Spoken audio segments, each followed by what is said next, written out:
Europe 1 Soir. 19h, 21h, Pierre de Villeneuve. Mes camarades de la première heure sont là. Bonsoir Victor Hérault. Bonsoir. Journaliste politique à Valeurs Actuelles. Bonsoir Joseph Massescaron. Bonsoir Pierre. Écrivain et essayiste. Invité politique d'Europe 1 Soir, le député EPR des Yvelines, Charles Rodwell. Bonsoir à vous. Bonsoir. Merci d'être avec nous. Emmanuel Macron invite donc à des discussions demain à l'Elysée. L'ensemble des partis disant se situer dans une logique de compromis dans le but de constituer un gouvernement d'intérêt général. La fenêtre est assez étroite. Ah oui, bien sûr qu'elle l'est. Et je pense qu'on voit les événements de ces dernières semaines, de ces derniers mois, l'ont parfaitement illustré. Mais je crois qu'on n'a pas d'autre choix que de réussir. Donc en fait, c'est la même chose qu'avec Michel Barnier, qui à l'époque était considéré comme le plus petit dénominateur commun. Michel Barnier a fait un choix politique de définir une ligne politique affirmée sur les questions économiques, sur les questions régaliennes, sur les questions migratoires. On a ensuite vu le Rassemblement national s'allier à LFI pour censurer la politique migratoire la plus à droite de la Ve République, au mépris des promesses faites à leurs électeurs. Et donc nous sommes aujourd'hui dans une situation où nous n'avons pas d'autre choix que de trouver des compromis entre les forces républicaines de cette Assemblée.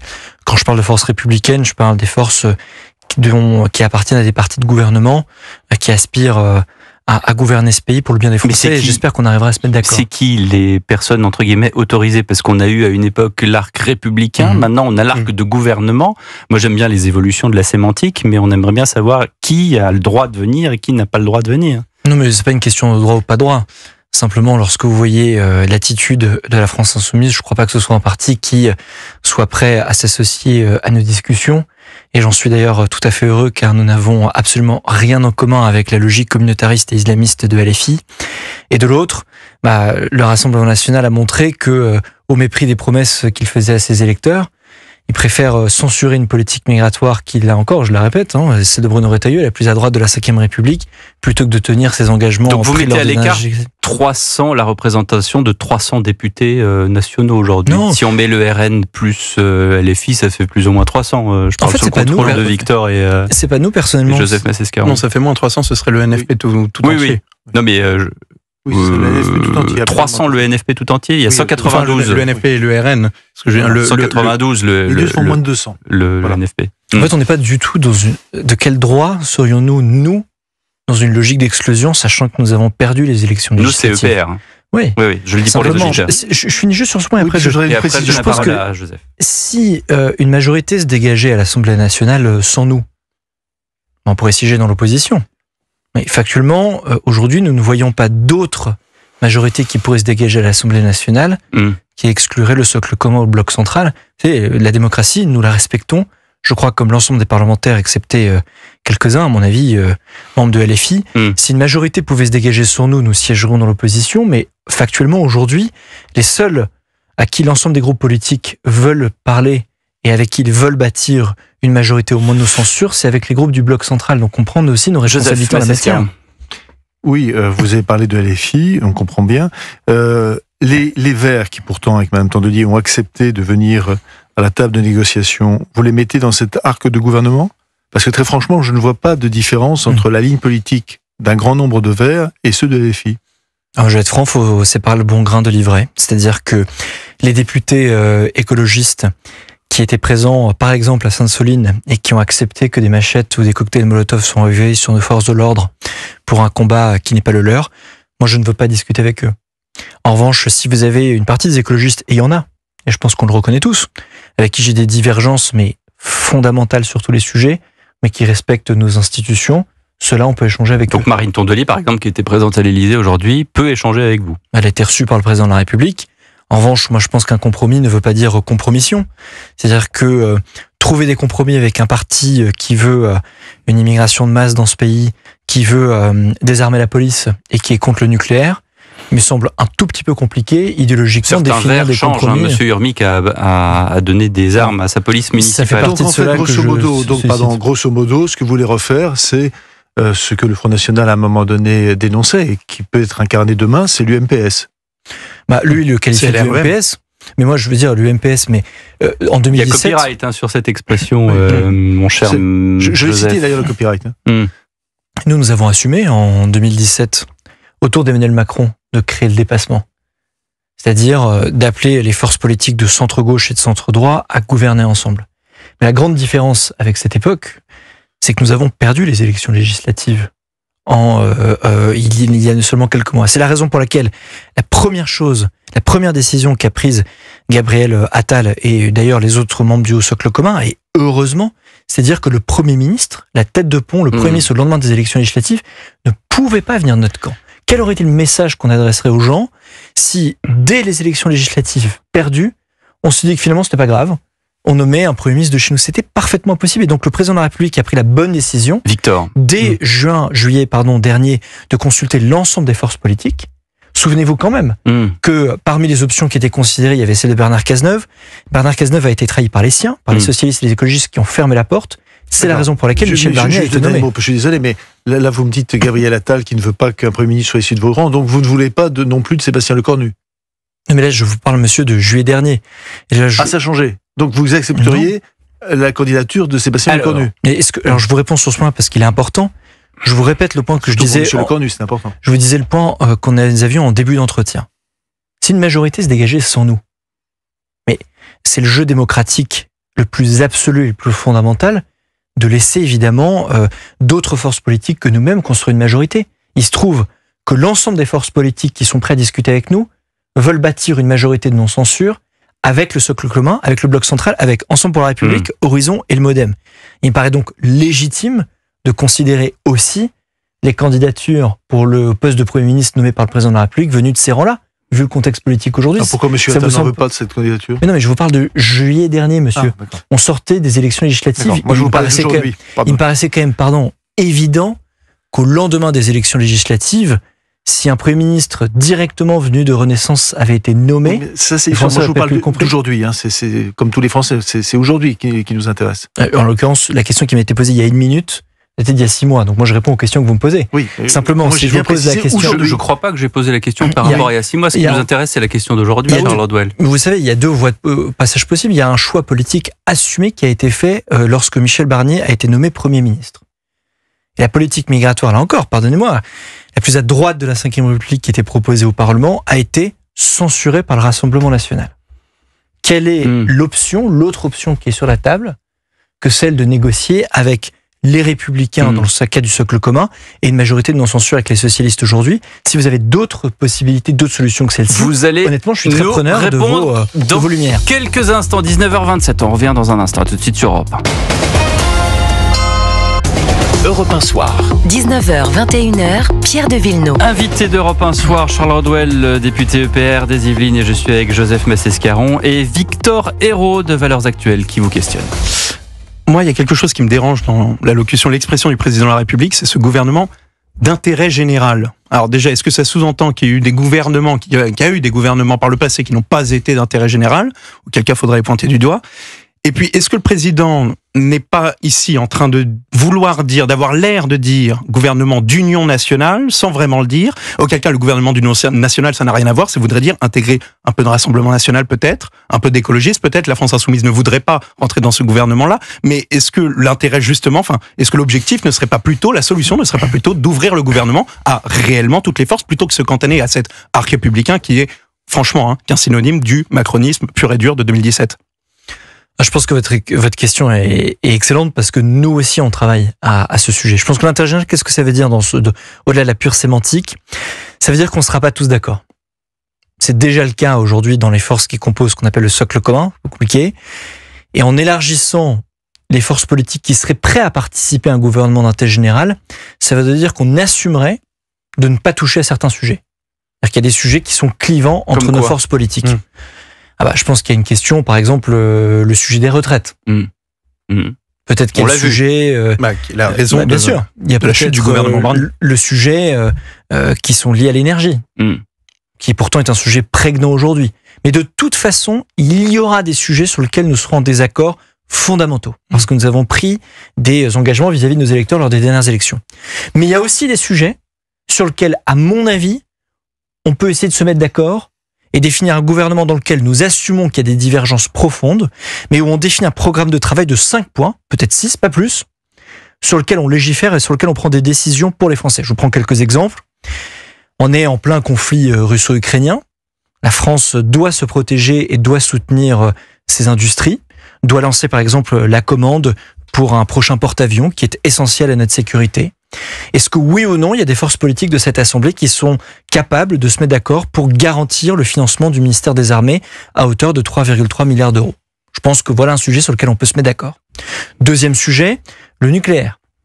On connaît les engagements de beaucoup de socialistes sur ce sujet, y compris sous le quinquennat de François Hollande. Il faut qu'on tienne la trajectoire de construction de nos centrales nucléaires pour tenir notre trajectoire d'électrification de la France. Un enjeu fondamental pour le prix de l'électricité dans notre pays. Voilà un sujet sur lequel on peut se mettre d'accord. Y compris avec les Verts? Mais c'est la grande question. Y compris avec certains Verts, d'ailleurs. Je corrige ma question puisque vous avez dit qu'il fallait faire le tri. Mais je suis convaincu qu'il faut faire le tri. Faire le tri sur les Verts. Pardon. C'était la du lundi matin, du lundi soir, je veux dire. Je pense que ça fera le best-of de la fin de semaine. Non mais honnêtement, ça fait partie des lignes rouges qui doivent être fixées demain. Autre sujet, la maîtrise de l'immigration. Il devait y avoir 750 millions d'euros en plus pour le ministre de l'Intérieur, pour le ministère de l'Intérieur, pour assurer le contrôle aux frontières, pour assurer la rétention administrative des personnes qui n'ont pas vocation à rester sur le territoire français. J'espère bien que dans les compromis que nous allons définir, nous ne renoncerons pas à une politique migratoire forte qu'attendent plus de 80% des Français. Ce qui me permet Donc voilà des points sur lesquels nous pouvons nous mettre d'accord et il faudra assumer aussi de laisser d'autres sujets de côté. Je vous prends un autre exemple. Est-ce que la fin de vie, c'est le moment de remettre le sujet sur la table, sachant qu'elle clive les partis politiques qui pourraient faire partie de ce gouvernement qualifié d'intérêt général? Je crois pas. Et pourrait-on imaginer un ministre du Rassemblement national dans un gouvernement d'union nationale? Moi, je ne pense pas, parce que si on prend l'ensemble des sujets que je viens d'évoquer, je crois sincèrement, moi j'ai jamais fait partie de ceux qui estimaient que le Rassemblement national c'était un ramassis de fascistes, de nazis et autres. Simplement, je crois que sur l'ensemble des politiques que ne serait-ce que je viens d'évoquer, nous avons des divergences qui sont trop profondes pour pouvoir former un gouvernement ensemble. Je vous évoquais un sujet à l'instant, l'immigration. Le Rassemblement national, et c'est son droit, considère que l'immigration n'est qu'un sujet national. Et donc, ils ont voté comme d'un seul homme à l'échelle européenne contre le pacte asile immigration à l'échelle du Parlement européen. Mais ils ne sont pas les seuls. Lorsqu'il faudra Il y a aussi d'autres forces politiques que vous intégrez dans l'arc de gouvernement qui ont voté contre. Eh bien, le Parti socialiste, par exemple. Il faut vérifier. Vous vérifierez. Vous êtes sûr ? Et vous ? Vous êtes sûr que le Parti socialiste à l'échelle du Parlement européen a voté contre ce pacte ? Le pacte asile-immigration a été voté par une seule tête de liste, c'était Valérie Ayé. Quand nous avons fait les débats aux européennes, avec Laurence Ferrier sur cette antenne et sur celle de CNews... Le Parti socialiste à l'échelle européenne, quand vous prenez l'ensemble du SPD... Mais je vous parle pas du SPD, je vous parle des Français. Mais laissez-moi aller jusqu'au bout de ma logique. À partir du moment où vous avez l'ensemble de ces forces politiques à l'échelle européenne qui ont voté le pacte, laissez-moi juste finir, le pacte asile-immigration, est-ce qu'on est capable de le retranscrire ensemble dans notre Parlement à l'échelle nationale? Valérie Ayé s'égosillait contre toutes les forces politiques lors de nos débats en disant pourquoi diable vous n'avez pas voté le pacte asile et immigration? Elle était la seule, c'était le parti, en l'occurrence, le parti central, le parti du bloc central qui avait voté. Voilà. Et aujourd'hui, vous me dites, le SPD ne va pas venir à la table des négociations demain à l'Élysée. On parle du PS. Aujourd'hui, est-ce que le PS fait partie d'un groupe politique à l'échelle européenne qui a voté le pacte asile-immigration? La réponse est oui. Est-ce que le candidat des Républicains fait partie aujourd'hui du groupe politique? Et vous le savez. Pas du tout. Non, pas du tout. Si, parce que c'est pas le SPD qui va être... Honnêtement, pardonnez-moi, mais à partir du moment où ces partis politiques français appartiennent à des forces politiques à l'échelle européenne qui ont voté ce pacte, il me semblerait logique qu'elles soutiennent la transposition dans la législation française. Vous savez très bien que la logique, c'est peut être mis entre parenthèses dans la politique. Dans ce cas-là, j'aimerais comprendre. Ou alors vous êtes très jeune en politique, Charles Aurel, si je puis me permettre. Je suis un tout petit peu plus jeune que vous, c'est vrai, mais je tiens juste à vous dire qu'à partir du moment sur un sujet aussi structurant pour les Français que celui de l'immigration. Croyez bien, si vous êtes croyez bien qu'en 25 ans de métier, j'en ai vu d'autres sur des sujets structurants. En tout cas, moi j'avoue que j'ai une certaine logique sur le sujet. Très étonnés. Voilà. Bien sûr, moi en tout cas j'ai une certaine logique sur le sujet, mais à partir du moment où vous appartenez à un groupe politique à l'échelle européenne qui a voté favorablement sur ce pacte, j'imagine qu'à l'échelle du national, vous y voterez favorablement également dans sa transposition. Nous imaginons pas trop de choses, Charles Odwell, si vous le voulez bien. Je serais ravi que dans ce cas-là, lorsque nous arrivons à ce point... Je vous pose une question, puisque vous parlez d'immigration, puisque les prisons de Damas s'ouvrent, avec la chute du régime, toujours comme ça quand il y a une chute de régime, et notamment un régime qu'on peut qualifier de dictatorial avec celui de Bachar al-Assad. La grande question, c'est de savoir s'il va y avoir plus de réfugiés syriens en Europe, et on a vu certains pays se barricader. Est-ce que la France doit suivre l'exemple de... Il n'y avait pas de logique européenne, hein, là non, du mais, tout. C'est chaque nation qui a décidé. Chaque nation qui a décidé. La logique européenne a été... Exactement, vous avez raison. À la poubelle. Là, il faut quand même le souligner. Exactement. Voilà. Chaque nation. Il n'y a pas de groupe européen. L'Autriche. Non. On est d'accord. Voilà. En effet, et c'est une précision très importante, l'Autriche, l'Allemagne, certains pays scandinaves, le Danemark, la Norvège, la Suède qui doit le faire et qui doit d'ailleurs éviter les expulsions, alors que l'Autriche va justement accélérer les expulsions. Quelle position doit adopter la France à ce moment très précis de l'histoire ? Ça me paraît important de rappeler la position officielle qui vient d'être prise. Je la cite. Comme toujours, en cas de situation évolutive dans un pays d'origine de demandeurs d'asile, cela peut conduire à suspendre provisoirement la prise de décision sur les demandes d'asile émanant de ses ressortissants, en fonction des motifs et selon l'évolution de la situation. Alors, honnêtement, j'ai le sentiment que... Communiqué de l'OFPRA, à la suite des annonces qui ont été faites par Bruno Retailleau, que pour le coup je soutiens à 100%. C'est-à-dire qu'on est dans une situation où vous avez un dictateur qui vient de tomber, tant mieux, mais je crois que la situation me semble quand même assez peu claire aujourd'hui, tant sur le volet politique que sur le volet économique concernant la situation en Syrie. Il me semble donc assez judicieux que l'on considère à l'échelle de la France de suspendre au moins provisoirement les demandes d'asile pour les réfugiés syriens, le temps de savoir qui demande à rentrer sur le territoire français. C'est le principe du contrôle aux frontières. En prenant cette décision, on remet évidemment pas en cause le droit d'asile, mais ça me semble fondamental de voir l'évolution de la situation en Syrie et surtout de constater qui rentre sur le territoire français à partir de cette crise qui se poursuit dans un pays qui a été meurtri depuis maintenant 15 ans. Je voudrais bien comprendre. Allez-y. Pendant 14 ans, on a ouvert nos portes à des Syriens qui étaient opposants à Bachar el-Assad, dont certains étaient liés à des organisations dits djihadistes ou au minimum salafistes, comme celle de Al-Nosra. D'accord ? Pendant 14 ans, nous avons ouvert nos portes. Et aujourd'hui, alors que, en raison d'un pouvoir djihadiste qui vient d'arriver à Damas, il y a un certain nombre de minorités, je pense d'abord aux chrétiens d'Orient, qui sont en danger de mort, et c'est maintenant que nous allons fermer les portes ? C'est ce que vous me dites ? Je crois qu'il ne faut pas raconter n'importe quoi sur ce sujet. Hein. Pardon, n'importe quoi. Non, alors, je suis désolé, je connais certainement mieux la Syrie que vous. Hein. Alors, franchement, vous allez en Syrie, monsieur. Pardonnez-moi. Vous allez en Syrie, monsieur. Non, je ne suis pas allé en Syrie. Bon, alors déjà, ça fait une différence. Mais l'autre différence, pardonnez-moi, c'est qu'aujourd'hui, j'ai eu la possibilité d'être rapporteur sur l'immigration depuis maintenant plusieurs mois. Et donc, je reprends 2-3 éléments que vous avez cités. La première des choses, c'est que depuis 15 ans, nous n'avons pas nos portes ouvertes à tout bout de champ pour les personnes syriennes qui viennent de Syrie. C'est la raison pour laquelle, notamment, nous avons signé un partenariat structurant avec la Turquie. Elles étaient ouvertes. Qui nous a... Pardonnez-moi, elles étaient ouvertes. C'est faux, mais pardonnez-moi, je suis désolé de vous le dire. Nous avons même voté un pacte, puisque maintenant vous dites qu'elles sont fermées. Ça veut dire qu'avant elles étaient ouvertes. Structurant avec la Turquie pour empêcher les réfugiés syriens de rentrer sur le continent européen, qui nous a été suffisamment reproché. En tout cas, on a 4000 demandes enregistrées en 2023. La deuxième des choses, c'est que vous le savez bien, à mon avis, 4000, que les minorités qui étaient pénalisées, qui étaient même martyrisées sur le territoire syrien, ont toujours pu rentrer sur le territoire français au nom du droit d'asile. Je pense notamment aux chrétiens d'Orient, je pense également aux Druzes, et je pense à d'autres minorités qui sont présentes sur le territoire syrien. Et pardonnez-moi, mais vu la situation actuelle du conflit syrien que vous connaissez très bien, je connais vos engagements sur le sujet, il me paraît juste un tout petit peu judicieux que la France se pose la question de contrôler au moins provisoirement ses frontières de manière renforcée pour savoir qui rentre sur le territoire français venant de Syrie. 19h43, je suis désolé, le temps nous manque. Vous avez répondu, Charles Rodwell. On va passer à la suite, le rappel des titres de l'actualité. On se retrouve dans un instant dans Europe 1 Soir. À tout de suite. 19h, 21h, Europe 1 Soir.